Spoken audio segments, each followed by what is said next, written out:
Council's internet site. The images and sound recordings may also be used for training purposes within the council. Members dialing in remotely, please only turn on your camera when you wish to speak, and please remember to switch it off when you are finished. Also, could you ensure that you refrain from using any mobile devices during the committee and that any devices are on silent? Thank you very much. Okay, do we have any apologies for absence this morning? No apologies, Chair. Any declarations of interest from members here on the items on the agenda? Okay, so now we'll move on to the minutes of the meeting held on the 21st of February 2023. They start on page 3.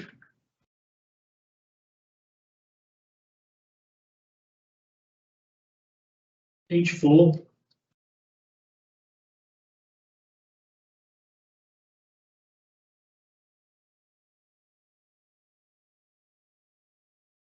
Page 5.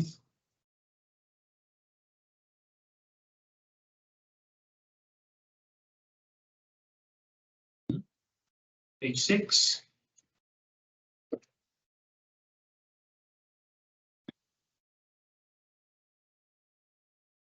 Page 7.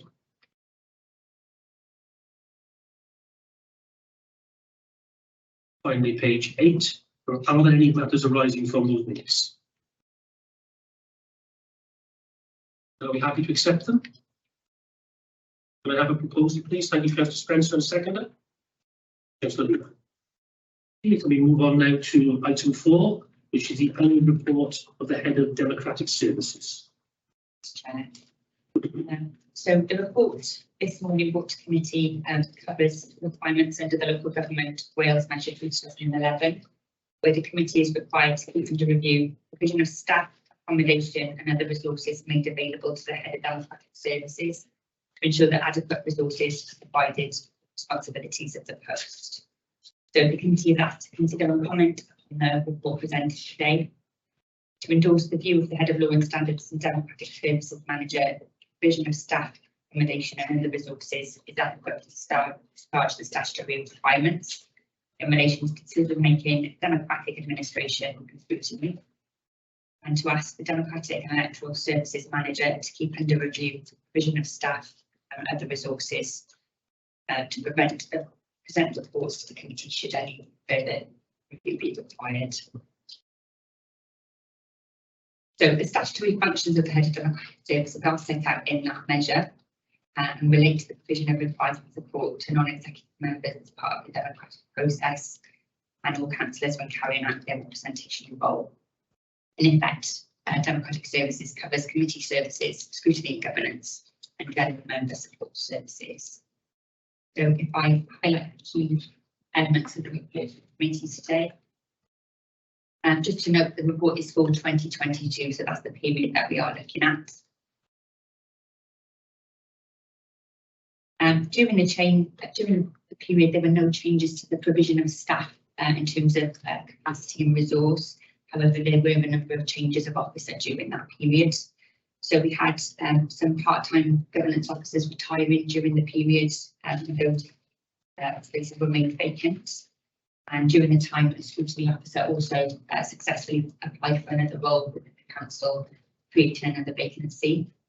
So for a period, the jobs were advertised as temporary roles while other considerations were being made. But I'm pleased to say, as an update to this report, that all of those posts have been filled on a permanent basis, and the team is at full capacity.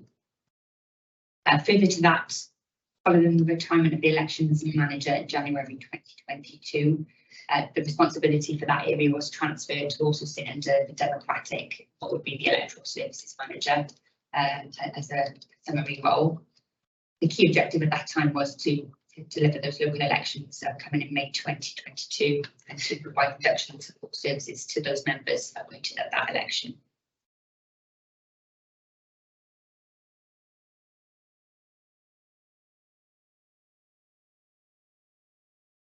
So while there have been some leavers and new members of the team, there is a full complement of staff within the Democratic Services team during that reporting period. So whilst there were some changes, we were able to successfully recruit and fill the role. So therefore, the provision of the staff and the resources under the structure is considered to be adequate to discharge functions as they currently exist at present. In accordance with the requirements of the measure to keep those democratic functions under regular review to ensure they remain adequate and effective, there will be some further review provision of staffing in the electoral side of democratic and electoral services. This largely relates to issues that we've discussed in the committee before, new burdens under the Elections Act 2021, so 2022, that start to impact operations this year. So looking back again in 2022, some of the biggest challenges for the team during the period were adopting hybrid meetings. So that's a legislative change required in the local government elections well in 2021. And those meetings have been successfully in place now since the annual general meeting in May 2022. So as we're using today, the technology has been adopted to make sure that councillors can not only join in person at the Civic Centre, but they are also able to participate democratically from other locations using the technology. Key to note, I think, was there was a tight turnaround, I don't know if members remember, between that polling day and count day and our first AGM last year. So a key provision for that time was making sure that members not only signed the declaration or inducted appropriately, but had the relevant IT kit to be able to join those hybrid meetings. The Constitution was also amended at that time to reflect the arrangements for multi-location meetings developed to meet the legislative requirement.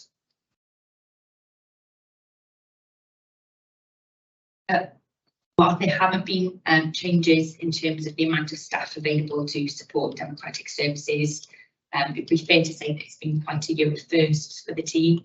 So I think we had one member of the team that had previously been involved in mayor making, which we brought back last year. That was the first one we've had in person for a number of years due to COVID. And the other first, I think, for many of us would be the Queen's sad death in September 2022. So the team supported the facilitation of those civic duties and requirements carried out at the Civic Centre. Supported the dignitaries welcome to hear the decree. So moving on to training. During this period, specialist training has been provided to the team by Public Governance Wales. This covered democratic accountability, governance and scrutiny, and we've also received training from the Association of Electoral Administrators on all aspects of electoral administration. Our new starters, our new staff have received training and support as part of their induction, and there has been an element of cross-training and handing over as people move into new roles as part of the new team. There is an ongoing focus on learning and development, so training plans are in place on a team basis and also for individuals as part of their personal development plans. And looking forward then really for the committee, any changes in statutory requirements and all the needs of members will need to be kept in the review reported to this committee. So potential pressures that we can see on the horizon include the impact of the Elections Act 2020. So we've already talked about the adoption of voter ID, but as the committee is aware, there are further changes that we look to be bringing in for the remainder of 2023 and for elections next year. Any changes in any of the statutory requirements concerning scrutiny by climate standards in the Future Generations Act, increase in day-to-day demands, further demands from our regulatory bodies, and also the impact of cost of living crisis and resourcing demands, particularly any changes to the demands and needs of our elected members. So as a last point, I'd just like to take the opportunity to recognise the work of the officers within democratic services during this challenging year of many firsts, and record our personal gratitude for their outstanding. Thank you. Any comments or questions? To really check comments. You mentioned there's going to be a review of the democratic services. Young members be kept abreast of any changes there. And we also mentioned about the electoral manager that will be incorporated into the manager of democratic services. I'm a bit concerned with that because that's an extra pressure on democratic services as well. So I'd like members being kept abreast of that change. Which affects the democratic services. Councillor, so the change in terms of the electoral team import within the same week as democratic services happened in January last year. So obviously there was an election to run during the last year and plan and action that. But yeah, I take your comments on board, and we will be looking at particularly the electoral side of the team because of these new burdens coming in, the changes under the Elections Act. Certainly keep the committee abreast of any changes. And Chair, I wasn't concerned really about the electrical team, but according to the statement, the Democratic Service Manager's post will be extended to include the electoral service manager. So that's 2 posts going to 1, which is an extra pressure. That's where I am concerned, not necessarily this one. yeah, so in terms of the responsibilities for those functions, they both sit under me now, and they have done since January 2022. But I think you are right to consider that increase in considerations really, and what we will be looking at as part of my overseeing of those functions to make sure that that team is adequately resourced to make sure that they can meet the new requirements of the legislation. So Phil Dawson's post, another post have been combined. The responsibility, the function has moved into my duties. Yeah. Phil's role was not replaced. However, we'll be looking to utilise resources within that area and make sure that that's structured. I think that's what is concerned about, is the fact that I'll call it Phil Dawson's post because it was always Phil Dawson's post. But that was Jeff Moses's. But that is a really, really important and big job that is done here. I would be concerned that that post really should have been replaced. I'm concerned with the bunch of things that are coming. The photo ID, all that type of thing. Does anybody else think? Did you have anything? Yeah, from the point of view of making the public aware of this, because this is a lot of the public are either going to sort of be overwhelmed by it and just sort of it will just be more of this. Oh, I won't vote for them. You don't need to come into the gratitude. And I think we face quite an uphill struggle persuading a lot of people to go through that process of registering. And these are going to be the hardest to reach of our citizens. Well, I've predicted. So will your team be able to provide the marketing of that new function as it to the optimum effect? Yeah, certainly. I appreciate the concerns that are being raised on a national basis, not just in Newport. But there is a planned programme communication from the Electoral Commission, but there will also be a local communication plan in development. I don't know if members recall at the last update, there is an always approach at the moment to not do any communication about it because the worry is that we've confused voters that do need to go to polls next month. It's not that far away, is it, May? So after that, I suspect there will be a change. There will be new directives given, and then we can look to implement not only the national communication plan, but look to develop our own as well. Yeah, so that would be a UK, wouldn't it? Because it's only in Wales that was affected by this, so it's basically Not for me. to hold Yeah, fire. So absolutely. they can concentrate on England. Yeah, absolutely. And then after that, we'd be able to start pushing out the messages strongly. I think we really should congratulate the Democratic and Electoral Services Manager for how smoothly last year's elections ran. Yeah. Because you'd only just taken over the office and everything seemed to be going okay, which was great. The question I got was, how much support will the Mayor get next year? It's an appropriate question to ask. I think it's a very important question to ask. I think I was the last Mayor that had proper support with an officer. I think after that it got quite hit and miss, to be honest with you. The things got missed. And one good example is that this year, for example, the Mayor wasn't at the St George's Day parade for the Clubs and Scouts. The Mayor always went to that, and it was missed. And when we had a proper officer dealing with it, that officer would know that was coming and would chase those things and make sure they were in place. In my years deputy mayor, I got stranded at the cathedral with the full chains. My wife's chains and no transport. I've got us there, they get us back. We're very fortunate that I found somebody to take me home because I said, can you put these in your bag? She said, Yeah, I think in terms of changes to mayoral support, there's no changes either during the reporting period or planned for this year. So yeah, no changes. Could it be looked at though that the mayor has a dedicated officer and proper support? I don't think we'll ever go back to having that in place, if I'm honest, but I do feel assured that there is provision within the team. We've got a number of officers. There's one person that looks at it on a day-to-day basis, but there's also been some cross training and support to make sure that if there are any times when cover is needed, other people can step in. I know that I have 2 weekly meetings with the person looking at the mayor's diary so that we're clear on what we need to accept, what we need to move forward on, if there are any challenges.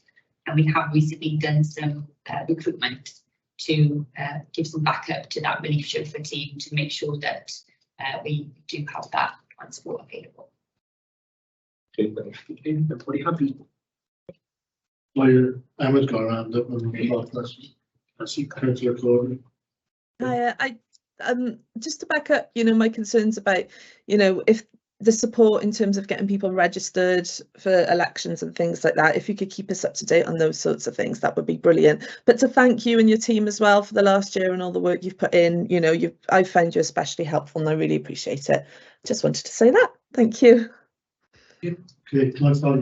Yeah, I would like to thank you as well for everything. Just one thing on training. Training is continually ongoing for democratic services in all roles. Yeah, certainly. So, a bit like members, we'll take the approach of training at the right time in the right way, and sometimes that focus changes over a period of time. But yeah, certainly training for scrutiny officers, training for our governance team, making sure that we are having those regular conversations about developments, what is needed, and having a plan in place to meet those needs. Okay. Can I just say, I think that should be recognised that you have to, democratic services have tried to adjust to the demands of the council and the councillors coming in and that training programme throughout the years. But this year must be quite challenging because so many new councillors think to arrange a great job or differently presented training. So thank you for that. Your next report then is the review of standing orders. Imagine that's you again. So committee's being asked to review standing orders in relation to leaders' questions. This is going to require a change to the rules of procedure and part of the Constitution. Just by way of background, a motion was moved at full council on the 24th of January asking to consider clarifying the proceedings for questions to the leader in the leader's absence, and what the role of the deputy leader will be. And then the Democratic Services Committee asked for a debate in relation to the leader's questions and the potential extension of time for that. Just briefly running through the deputisation point.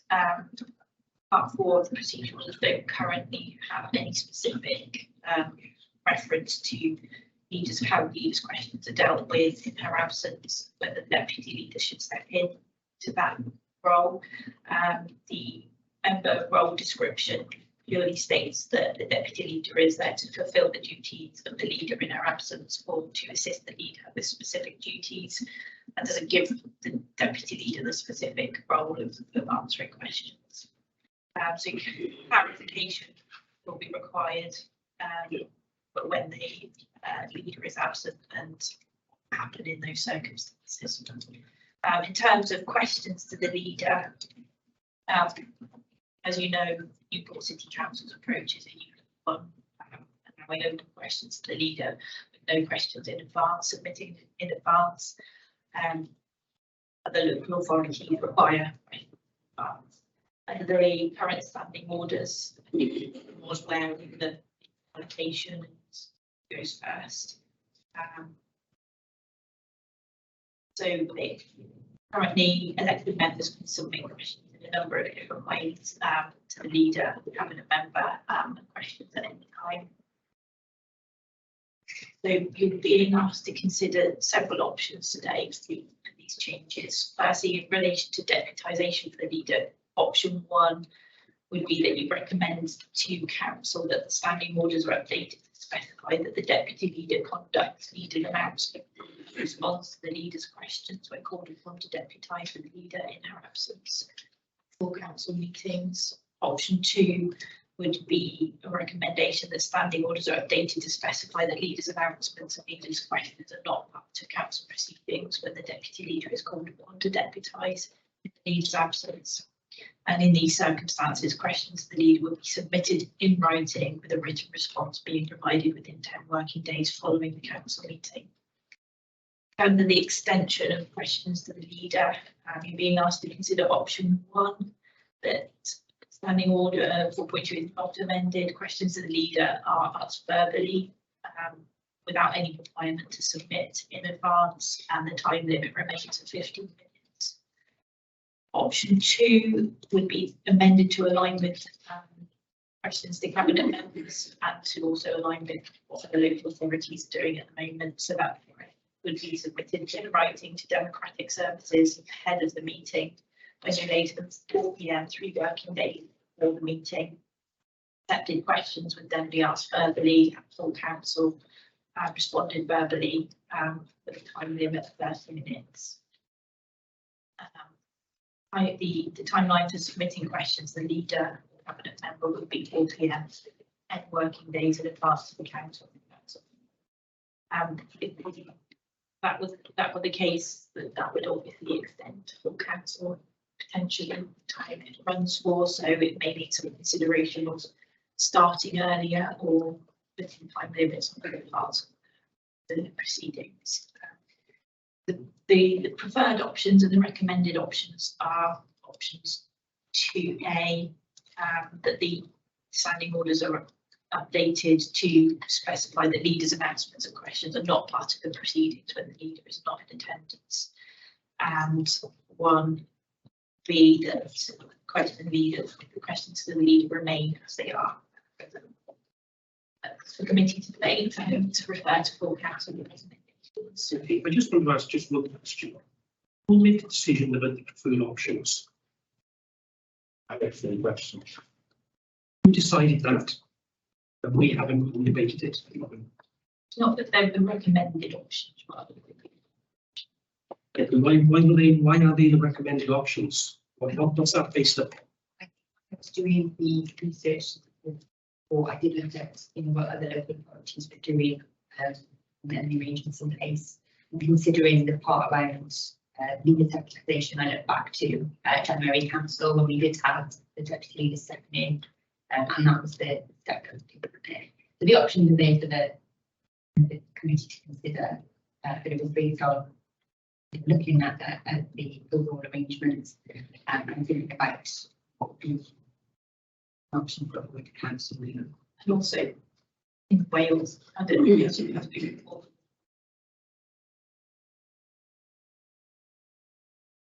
Wales and those options. So where is the evidence that we can look at to know that those are the way things are done in Wales? Which councils do that? How many councils do this? They wouldn't do it. So we are the only council that has open questions. Yeah, I mean, we were very aware of this when this was a decision was taken by the former leader that she would accept verbal questions without notice. We were aware, we were informed at that time, we were the only council in Wales who were doing it, and nobody's come up with any examples of any other council since then. Personally, I'm very happy to continue that. I think it's an interesting alternative to what other councillors are doing. And you could say perhaps other councillors prefer to play it safer by always having notice and being able to prepare questions. And I could also propose that the allotted 15 minutes at the moment continue as well. So, you know, regarding the other part of this, this paper with the leader to deputy, questions to the deputy leader in the absence of the leader. I am quite happy to accept the proposed option as well. Anybody else? Yeah, just on the first second audit, I'm concerned that if we were to say that we truly had a deputy leader of the council, we would in effect be having to create another cabinet role. Because the deputy leader at the moment, and I know you can argue, but this is the arrangements that we as a Labour group have made, already carries probably the heaviest workload in the council as chair of education or cabinet member for education, and then to ask her, in this case, to then have a total overview of the functions of leader of the council would be a kind of horrendous role, and she would firstly have to totally concentrate on that for her entire time as a cabinet member, because when the leader answers off the card, you're going to cross her responsibilities. Clearly, the cabinet members of education can't have that depth of knowledge. I'd be extremely concerned if we reflected the council badly by asking a question that couldn't be answered. Just make a point. If you're going to stick with the 15-minute open questions, then expect the deputy leader to have open questions is considered to be time reasonable. If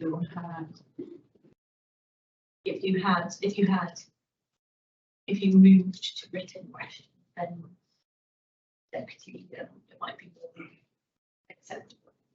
I understand that. I didn't travel with this when he was first elected on this council in 2003. The leader and the cabinet members all took questions for unlimited periods of time without no implication of the questions. You remember that, Trevor? And including chairs of scrutinies as well, licensing and planning. Even on a different structure then. You probably have a different constitution of it, but we all took, I remember Bob right behind his feet sometimes for an hour at a time, answering questions right across the board. I didn't think that was, open questions until they were written questions. No, they were open questions. You can ask anything you wanted to ask. If I had a comment for it, oh yeah, you asked. Okay, just I like to treat these as two separate questions to start with, because that's what we're asking. First of all, is about the deputy leader, and go back to Councillor Horan. The deputy leader gets an allowance for being the deputy leader. I can see it here on the next agenda that the increases in salaries, etc. So we deputy leader gets an enhanced salary for being deputy leader. So I would expect the deputy leader to deputise on the leader when the leader's not there at council. That's including answering questions, open questions. Because everyone, what's the point on the deputy leader? Or remove the extra allowance. Yeah, that's right. Can we get a clarification on this? Like, the deputy leader is only getting one extra allowance as any additional role brings you. Okay. So the deputy leader theoretically could say, well, I'm not going to be deputy leader, I will just have the cabinet responsibility for education. I mean, obviously, I don't think they're going to do that for 1 minute. It's true. And there is a role there for somebody to be able to attend in a function on committees and things like this. But I think that this would put, as Councillor O'Hain said, I just don't think it would be necessary to put that responsibility to know all the ins and outs of everything. Now, we know that our leader takes on that responsibility, but I don't think that it is acceptable in terms of being the deputy leader that they're expected to know all the ins and outs of everything else across all the portfolios of the council. Why not the enhanced allowance? Well, they're only getting one allowance anyway, and this, decision is, yes, I know they're deputy leader, but they have got there also, they would get the allowance as the cabinet member for education. But this is an enhanced, you said It's another role. I don't really think it's appropriate or necessary to discuss the monetary compensation for taking on that role in this position now. It's advertising for the leader, getting an enhancement, you get allowance for it, and you should have taken on the roles responsibilities when you're advertising to the leader. And that includes the council. Well, I would disagree with that because I don't think this has got anything to do with the monetary compensation for taking on that role. I think this is actually about the responsibilities and the additional knowledge which they have to keep packed inside their head, just in case one of obviously the questions predominantly coming from the opposition members, in case they happen to stray into one area of particular portfolio. I was just turn around and say, I don't know the answer to the question, and then I'll come back to you later. I think you'd be deeply dissatisfied with that, because actually the leader could try that one on at every council meeting, couldn't they? To say, well, I don't know the answer to that, I'll get back to you with a written answer. I think there has to be a reasonable expectation that the deputy leader, when deputising for the leader, can and should be able to answer questions across the range of issues across this council. I don't think that's unreasonable. And as Councillor Sterry has said, there is a significant extra remuneration to be the deputy leader on top of the cabinet members. No, you're implying there, David, that they get two allowances. No, they get an allowance of 39,600, and then there's an additional just so 7,000 on top of that for extra responsibility to be the deputy leader. Can I ask a point of clarification from this, please? Could we run without a deputy leader, or is it a strategy that you would have to have a deputy leader? With a reasonable expectation that they should be able to answer questions in council. You clearly complete your mind up on this, Chair, and you're trying to No, I'm not. influence the committee to go along with your view. Excuse me, Councillor, but this committee is heavily going in your favour. Whatever I say, I can't make any difference about whatever can happen. You should have won more seats in the last election. Well, we didn't, did we? But we are. That's life. Yeah. That's what the electorate grant. However, I know whatever my opinions are, it doesn't make much difference, does it? I can't influence this committee. Right. Okay. So, anybody else want to comment, please? Yeah. On the deputy leader situation, Chair, I have concerns about deputy leader taking question. I'd rather all finished altogether if the leader's not there. The reason is that the leader of the council have access to certain confidential, commercial, sensitive information that the deputy leader might not have attended at the meeting. But the leader on that case wouldn't answer those questions anyway, would they? Because they're confidential. To a certain extent, he could answer some of it, or part of that question. I.e., it's confidential information. Yeah. But the deputy leader wouldn't know that and wouldn't have a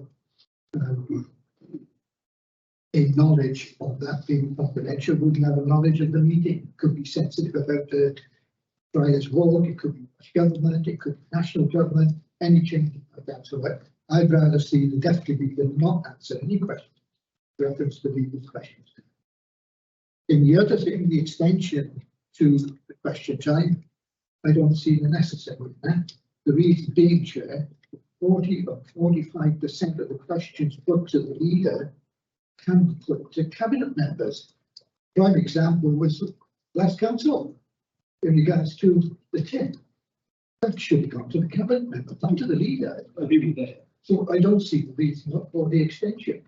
Over the last 6 to 8 months, 45% of the question could have gone to cabinet members rather than the leader and wasted on the leader. I think the frustration there on the 15 minutes is that the leaders of other groups often don't get an opportunity to ask a question of council. I agree It that, runs but the questions which are going to the leader, 45% of them can be done to the cabinet member, and the leader could answer the whole question. So Chelsea, the majority of the Welsh questions of full council questions, not necessarily individual, like highways, like social services, things like that, could go to cabinet members. Not the whole leader. I don't think that should be accepted. Is it a regular occurrence then that we don't get through the 3 questions, or they're not answered? Yeah. It is quite often. So Often you'll find that leader of the opposition will get their question in. And then if, you know, the leader gives a long answer, sometimes it requires a long answer. And then he goes for his supplementary. And that could require another longish answer. And then finish it. No further questions, but we usually get leader of opposition and one more. We usually get 2 in. But there are now, you know, let's say four leaders of individual groupings. is there the option of not extending the time, but making sure that we get the 3 questions in, so on certain times it can be extended, but not all the time? Other option. Sorry, sorry, can I just come in here? We're not talking about the length of the questioning time at council, are we? We're talking about whether the deputy leader should fill in for the leader when she's not there. That's the point of discussion today, isn't it? No, there are two parts to it. Fine, that's okay. Yeah. Sorry, can I just add that the questions don't have to wait for council. They can be submitted at any time. You would get an answer. So it isn't necessarily those questions have to be stored up for council. So just to fill those. And, you know, that's something we should examine, Chair. Why are people asking questions? Do they want an answer, or do they want to play in the gallery? And we had a great deal of that done on Monday, on Tuesday.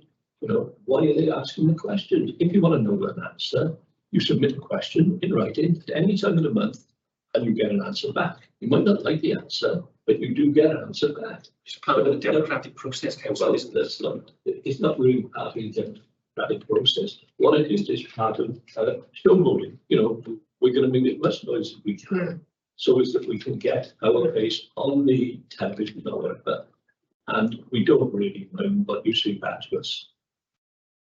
Okay, Councillor Harvey. I'd just like to say, I agree with Trevor and Bill. I'm a new councillor, and what Trevor is saying is, if you've got a question for a cabinet member, ask the correct cabinet member, not the leader, which is wasting time. And at the moment, every council meeting I've been to, it seems that time is wasted. If you ask a direct question, you'll get a direct answer. There's not directly, you're asking someone asking direct questions, but then they're taking up the time. I timed it this week with Matthew Evans, and from him asking his question, Jane went answering, it was about 3-4 minutes. But when he came back with his supplementary, that was another 3.5 hours. That's half the time wasted. And it was more wasted with Matthew Evans than with the presiding member. And at the end of it, which I found ridiculous, was he responded then, well, I didn't really have to ask the question because you'd already answered in mine. I didn't have to ask the supplementary because already. So as for time, ask a direct question, get a direct answer, and that will save you time. Time with the presiding member shouldn't be counted as part of the questions to the leader. I think I've deducted that right off of the when the presiding member was. But Tim's raised a very interesting point, because the presiding officer made a Tuesday, which the member decided that he wouldn't accept. Now, the presiding officer, I understand it, is ruling his finance. It's not for us, and can't have and say, oh, when you're like what said to us today, we'll oppose it. It shouldn't have been done, and for future reference, it can't. I didn't see that. Since I've been since I've been a councillor, it's happens time and time again. And it's usually when it comes to the supplementaries, they start off with big statement before they answer the question. There should be a question. Yeah, so come direct with the question. That's how I think we should do it. If you've got a question to ask a direct question, you get a direct answer. So as for the 15 minutes, I think we should stand as it is. It's any longer, I think would just, it was just making it more, as I see it myself, more of a service. What's frustrating for ourselves is that, so with both the third largest group, if you like, but we don't get to ask many questions in council because of the time limit. We've got important questions to ask just as anybody else. For example, the last council meeting we had, we was going to ask a question about the schools, the admission of the schools, but we spoke to the leader, we informed of the question was going to be had, and we sorted that out. The leader got involved with the head of schools in the council, and we sorted that out at 4 o'clock just before the main council meeting. So that's why we jumped in. But the other question is we had to answer that question, and that's why it wasn't so important to us, to be fair. But normally we don't usually get to ask questions because the 15-minute time frame runs out, and we can feel that we're not being represented in council. We can't ask those questions in council because of this 15-minute time frame. And I was the one who put the question originally to Democratic Services asking for an extension from 15 minutes to 30 minutes.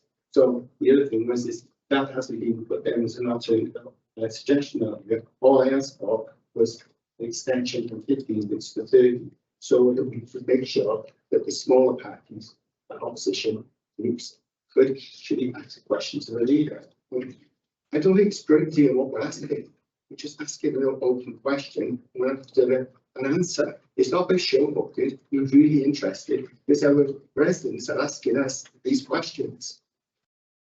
Thanks for yeah, just some clarification. So any unasked questions, is a written response then followed up? Yes. The game's followed.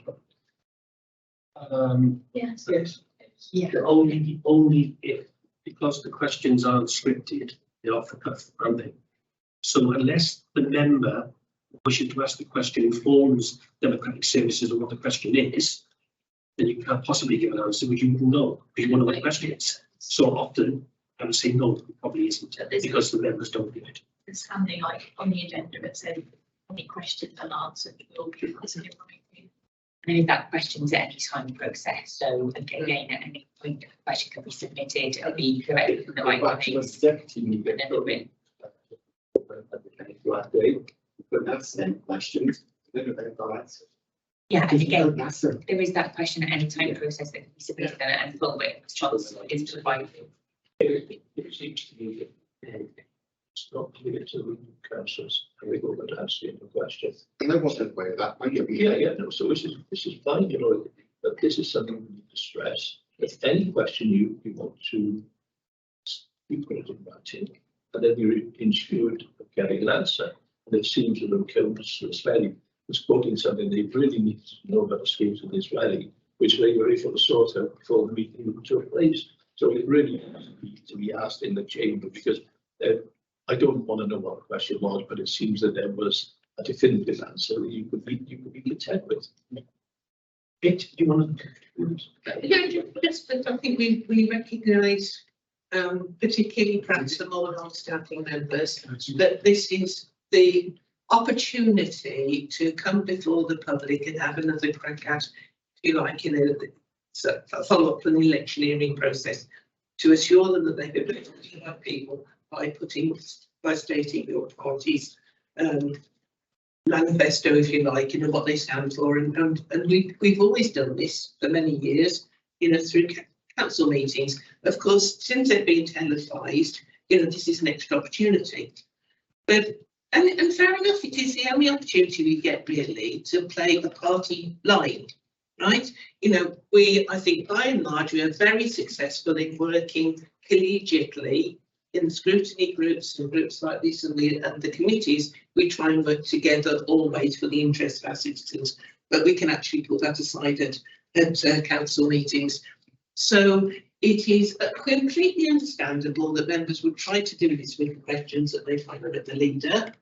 I would perhaps refer you to the answer that Councillor Horan gave to the chair earlier on, we should have got more members, shouldn't you? You know, because this is how it plays out in the situation. But I personally am against the 15 minutes. We are the only council who do this, who give our members of any party an opportunity, mark you, to ask those questions. And there is always that opportunity at the end of the line to put in questions. And as the chair said, probably few of those questions go forward in writing, in which case you have to say, well, how important were they in the place? Councillor Spencer? Thank you. Now, listen to what people say, and I can understand councillor Stanley's frustration of not getting questions in. However, I have to back up what councillor Harvey says about the questions from the opposition leader. And then there was another question then by councillor Bradley on Tuesday. He said it wasn't it, but their supplementaries take up so much time. They've got written scripts what to write, what to say. Instead of asking a question, they start going off this script. They put in 2 or 3, 4 pages long, A4 size paper, and that is what's taking up the time. And then not allowing other opposition leaders to ask the question. Now, I'm quite happy with 15 minutes. Like other people have said, not other councils do it. We brought it 6 years ago, and it hasn't worked well up until recent times. But my point being is that supplementaries must be, in my opinion, to one line. There's no saying, isn't it? You haven't asked a question, you should give the answer. Councillor Hart? Just along the same lines, I was just thinking maybe another option is to get rid of the supplementaries altogether.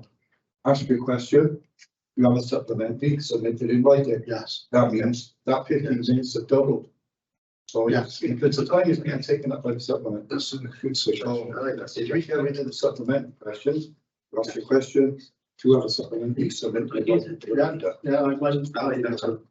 I think that's a really good point.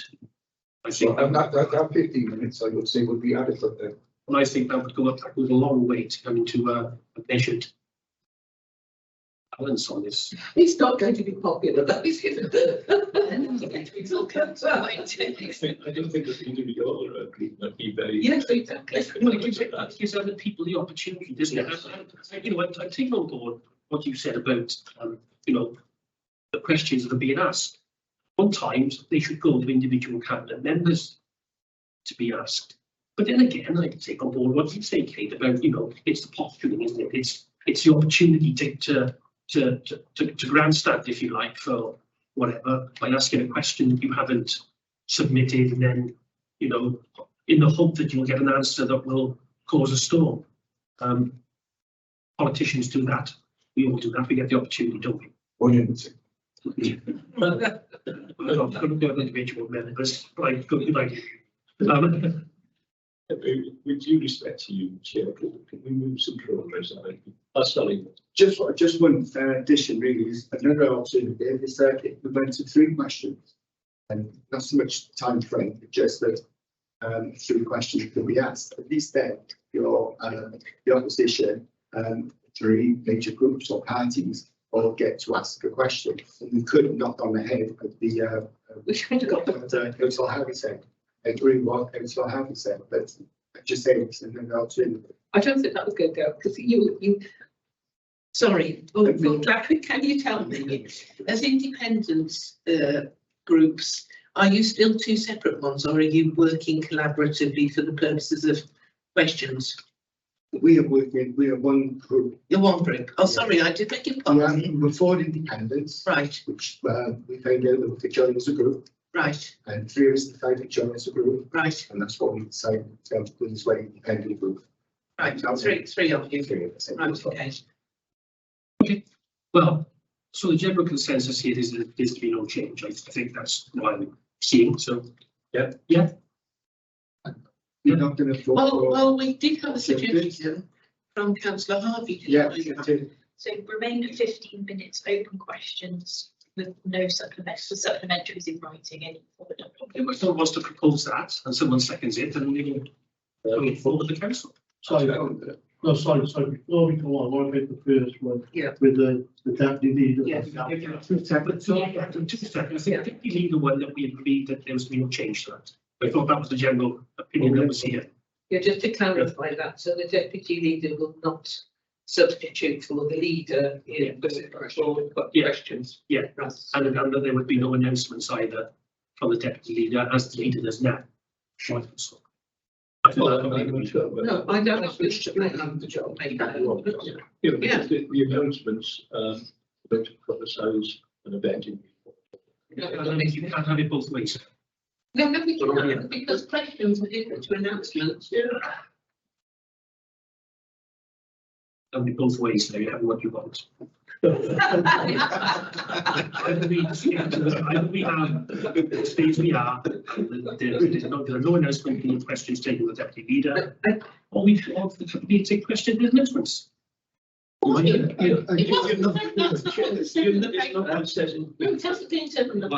it is in there, you're ready properly. Yeah, I am concerned because if an announcement that was supposed to be for the leader, from the leader, is relevant to the city, I reckon it should be made, whether it's by the leader or deputy. But no questions, just that announcement, relevant And sorry, Chair, announcements can be handed from the leader to the deputy leader. Obviously, the leader cannot give the answers, but it doesn't know what the question is. So yes, I think announcement should stay in because that would be the leader which could have that on. I specifically asked Chair that we move on 2A, which allows for the deputy leader to make announcements, but not to answer questions. I think it's probably just be viewed as having a positive from it. Sorry. So you're having the positive side of it, and then the other side, I guess. Yeah, that seems perfect. Yeah, reasonable for you, that's the preference for others. But then again, you have the majority, so you have to go what you want. Okay, so can you agree on option 2A, please? Are you sure it comes with this? Second that. It will need to be amended because the way how as at present are updated to specify that leader announcements and leaders' questions are not part of the proceedings. Yeah. The deputy leader is called.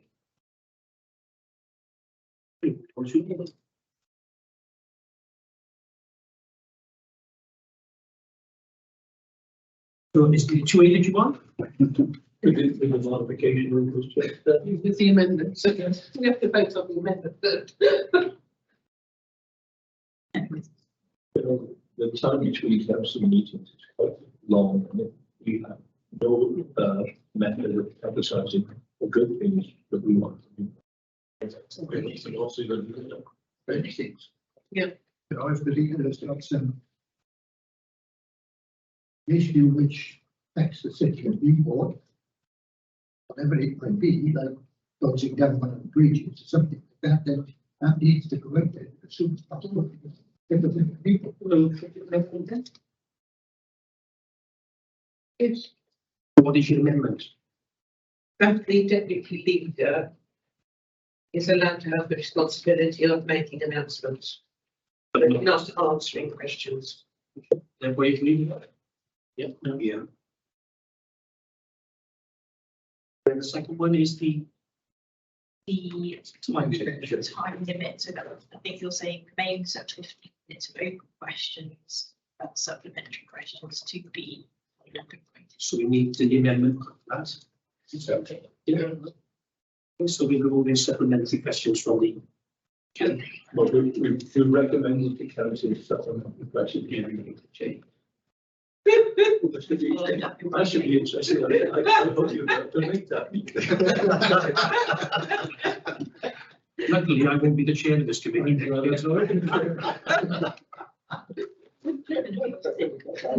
I'm not doing this. Something else. Okay, so we've done that, we've moved on that, yes? That was a good debate, at least. Not as robust as council on Tuesday.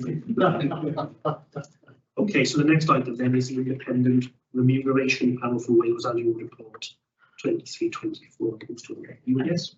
Quickly run through, the report's been included for information only, prior to coming before the AGM for discussion.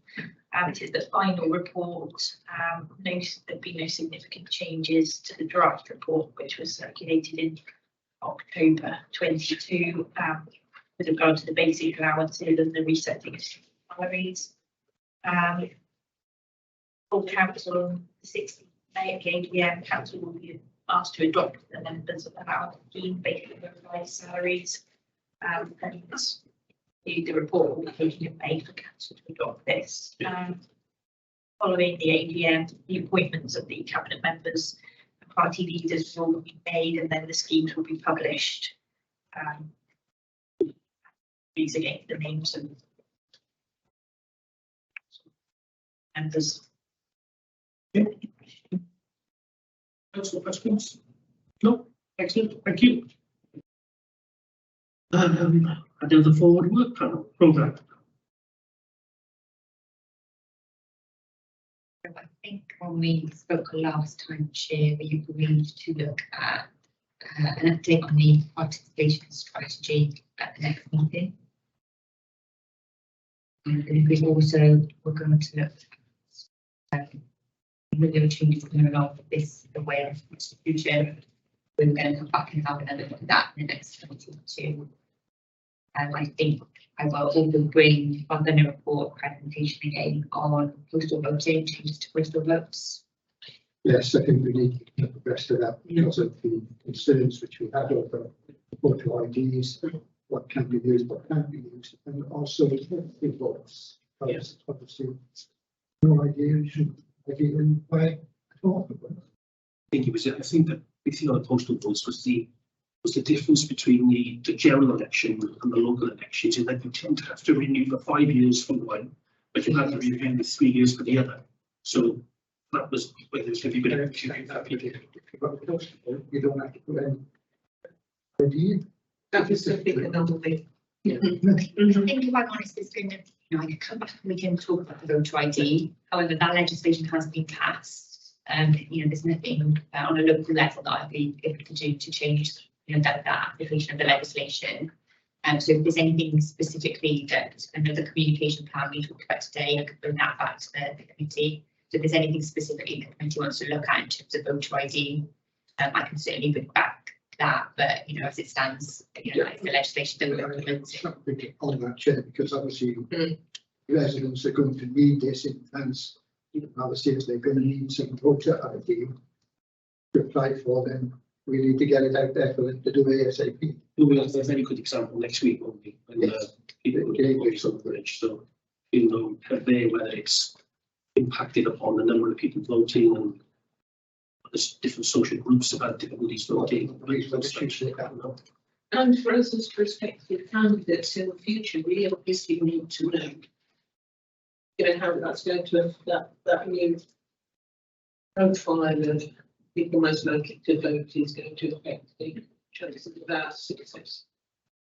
If I bring back, how we're going to communicate in reports, incorporating the national plan. If it's available, then I don't know if it will. Any wash up on how it's played out in England elections, and something that postal vote changes as well. Chair, could I suggest that, certainly we want to hear this information, but due to the electoral cycle, the next election is going to be a general election, whatever happens. So do we need to look at this now? Because there's nothing we can do about it. Westminster will dictate the way this election is run. The first election for Wales will be the Senate elections in 2026, and then the council election thereafter, unless of course we get a by-election. But is this the appropriate time to look at this, because it could be amended or the elections come around. So you can give us the best information you've got now, but it may not be definitive election just because of that time scale. Would you consider that if you still want to bring it up? You know, it's under the committee essentially. Yeah.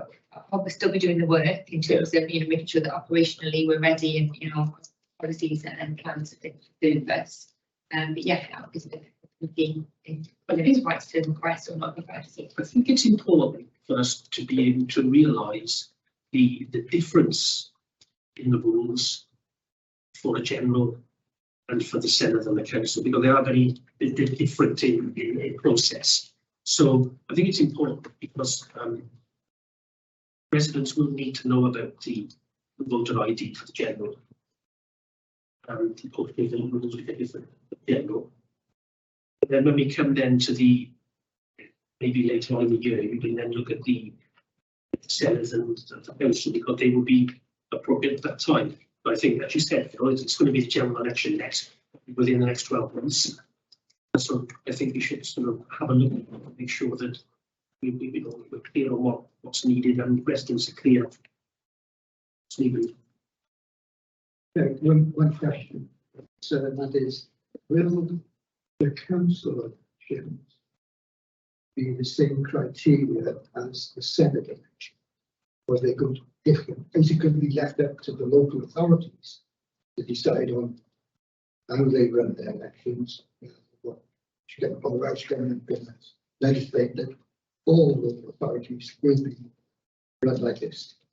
So the Like Elections Act is all the UK, and that covers the parliamentary and the national elections. Yes. And then the Local Government and Elections Act is Wales only, and they passed, they created some diversion between the two.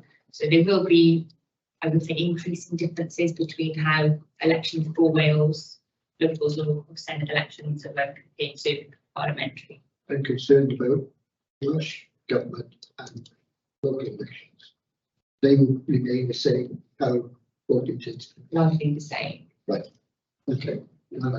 Yes, you know, there's always some difference between those just because of, you know, they're different elections. But in terms of when you need voter ID or those kind of things, largely they'll be the same. But what I can do is prep up a way that gives the key differences. Fair to say that's still emerging as well, you know, as you say, the test will be next week, but local things have been on a quiet pace. It's very fluid at the moment, but what we understand is that there will be some sort of list system within the Senate elections as we get rid of the regional MSs. So there'll have to be some sort of system of dealing with lists which we haven't had to deal with before. At the council elections, there's no suggestion those lists are coming in for that one. Yes. I understand that. Yes. What I was concerned about, we were going to get 3 lots. We were going to get the general election for the whole country, Senate elections, and there'll be another different one for local election. Or it's just going to be 2. You're going to have the general election and the Senate election. I think the key thing will be identifying what feels different for residents at each of those 3. So we can certainly put something together that makes them really clear.